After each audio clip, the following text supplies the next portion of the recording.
Baiklah, Assalamualaikum warahmatullahi wabarakatuh. Perkenalkan, nama saya Lorenza Amanda Sabila, NIM 2423210186 dari kelas 3G. Di sini saya akan membuat tugas video dari UAS untuk yang diampu oleh Ibu Asmara Yumarni. Langsung saja, yang pertama itu salah satu tujuan utama pembelajaran akidah akhlak di madrasah adalah A. Meningkatkan keterampilan bahasa Arab siswa. B. Membentuk siswa menjadi insan kamil atau manusia yang sempurna dengan akhlak mulia. C. Mengajarkan sejarah perkembangan Islam di Nusantara. Dan yang terakhir, D-nya mempersiapkan siswa untuk melanjutkan ke perguruan tinggi. Jadi jawaban saya yaitu B. Membentuk siswa yang menjadi insan kamil, manusia yang sempurna dengan akhlak mulia. Terus yang kedua itu metode pembelajaran yang paling efektif untuk menanamkan nilai-nilai akhlak seperti jujur, tanggung jawab, dan disiplin adalah dengan pilihan A. Ceramah dan dikte materi. Yang B. Keteladanan uswah hasanah dari guru dan praktik langsung. C. Memberikan hukuman yang berat bagi pelanggaran. Dan D. Menghafal dalil-dalil tanpa memahami maknanya. Jawaban saya B. Keteladanan uswah hasanah dari guru dan praktik langsung. Nomor 3, materi akidah dalam mata pelajaran ini secara fundamental membahas tentang A. Tata cara beribadah atau fikih, sejarah nabi-nabi dan rasul. C. Pokok-pokok keyakinan dalam Islam atau rukun iman. Dan D. Kumpulan kisah-kisah teladan. Saya memilih jawaban C. Pokok-pokok keyakinan dalam Islam atau rukun iman. Nomor 4, konsep akhlakul karimah yang harus ditekankan dalam pembelajaran akidah akhlak meliputi akhlak terhadap Allah Subhanahu wa taala, akhlak terhadap sesama manusia, dan akhlak terhadap A. Negara, B. Diri sendiri dan lingkungan, C. Teknologi dan modern, D. Harta benda. Saya memilih jawaban B. Diri sendiri dan lingkungan. Yang terakhir itu pendekatan pembelajaran yang melibatkan siswa dalam pemecahan masalah atau diskusi kasus nyata terkait perilaku moral, misalnya kenakalan remaja, paling sesuai untuk mengembangkan dimensi A. Kognitif atau pengetahuan, B. Afektif dan fisikomotorik atau sikap dan praktik, C. Linguistik atau bahasa, dan D. Numerik atau berhitung. Saya memilih jawaban B. Afektif dan fisikomotorik atau sikap dan praktik. Langsung ke bagian esai, ada 3. Yang pertama itu jelaskan secara singkat perbedaan esensial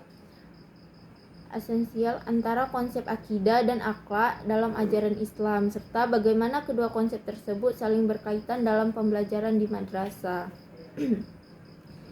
Jadi perbedaan esensial antara akidah dan akhlak serta keterkaitannya.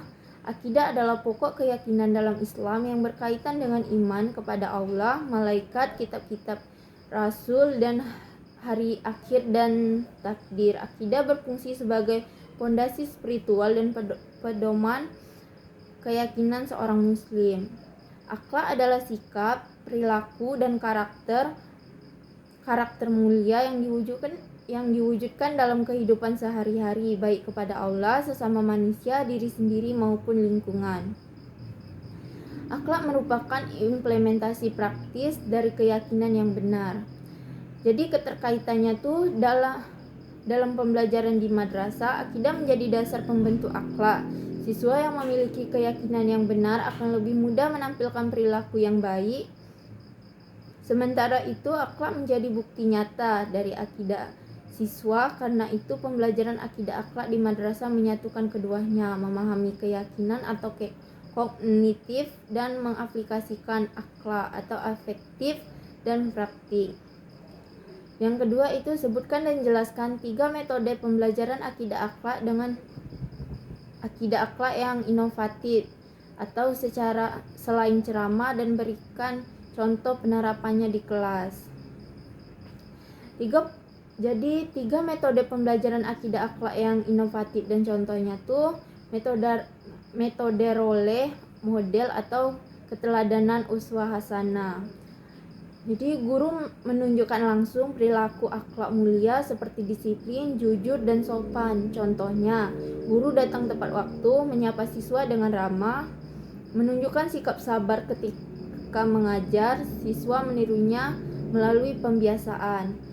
Kedua itu metode problem based learning atau PBL.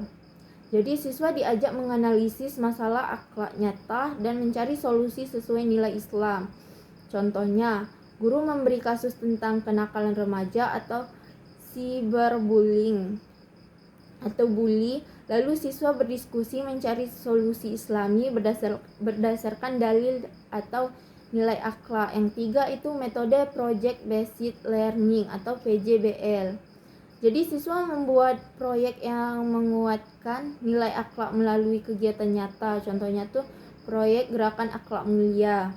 Siswa membuat poster anti bully, video edukasi tentang jujur, atau aksi kebersihan lingkungan madrasah. Terus yang terakhir itu dalam konteks penilaian pembelajaran akidah akhlak, apa yang dimaksud dengan penilaian otentik atau authentic assessment? Mengapa penilaian ini dianggap lebih relevan untuk mata pelajaran akidah akhlak dibandingkan penilaian tes tertulis biasa?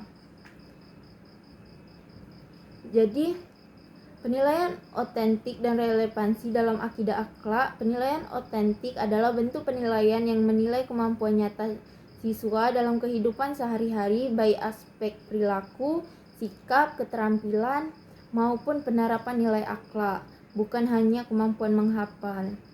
Penilaian ini menggunakan observasi sikap, jurnal, portofolio, proyek, praktik ibadah, dan penilaian diri. Jadi mengapa lebih relevan untuk akidah akhlak?